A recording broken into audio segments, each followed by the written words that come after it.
Hello বন্ধুরা, তোমরা আগের ভিডিওতে দেখেছো যে আমি সমস্ত ফলগুলোর বেস কালার করে নিয়েছিলাম হোয়াইট কালার।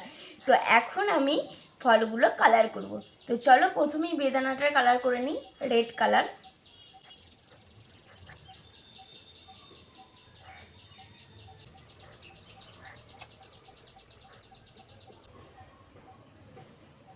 আগে পুরোটা রেড কালার করে নেব, তারপর হালকা হালকা ব্ল্যাক কালার দিয়ে এগুলো আমি ভালো করে সেট দেব।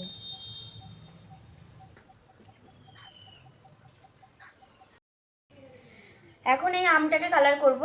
আমার ফ্রেন্ড যখন আমটাকে দিয়েছিল, এই আমটা কাঁচা আমের কালার ছিল, মানে একটু গ্রিন গ্রিন কালার ছিল। তাই আমি ভাবছি যে না, আমি একটু পাকা আম করব, ইয়েলো কালার করব, কারণ ফলের ঝুড়িটা যাতে দেখতে বেশি ভালো লাগে। তো চলো ইয়েলো কালারটা করে নিই। কালারটা করবো মানে অনেকটা একটু সিঁদুর আমের কালার করব, মানে হালকা একটু রেড রেড এই কালারটা ভালো লাগবে না? কালারটা কীরকম হচ্ছে তোমাদেরকে লাস্ট ফিনিশিং আমি দেখাবো, তোমরা আমাকে বলবে যে ভালো হয়েছে কি না। বাট ও আমাকে অনেক বিশ্বাস করে দিয়েছে যে তুই রং করে দিস। আমি জানি না আদৌ তার প্রথমের মতন করতে পারবো নাকি, তবে আমি আমার 100% দিয়ে চেষ্টা করব। আতার কালারটা রিয়েল লাগছে না?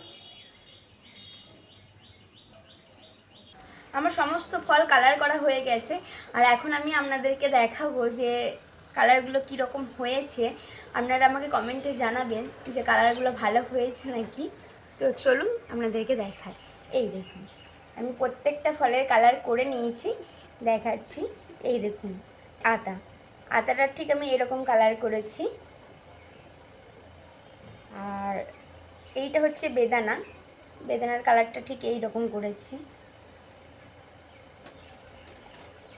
এটা করেছি এটা শসাটার কালার করেছি, বলবেন ভালো হয়েছে নাকি। এটা তালের কালারটা এরকম করেছি। এটা কমলা লেবুর কালারটা এরকম রেখেছি। আমটা বলেছিলাম ইয়েলো কালার করব, আর আমটার কালার ঠিক এরকম করেছি। এই যে ইয়েলো কালার করেছি আমটাকে। আর এইটা হচ্ছে টমেটো, একটা ফলের ঝুড়িতে টমেটো ঢুকে গেছিলো, এটা টমেটোর কালারটা। তো আপনারা কমেন্টে জানাবেন যে আমার ফলগুলোর কালার কীরকম হয়েছে। তো চলুন আজকের মতন এখানেই, দেখা হচ্ছে নেক্সট ভিডিওতে। বাই।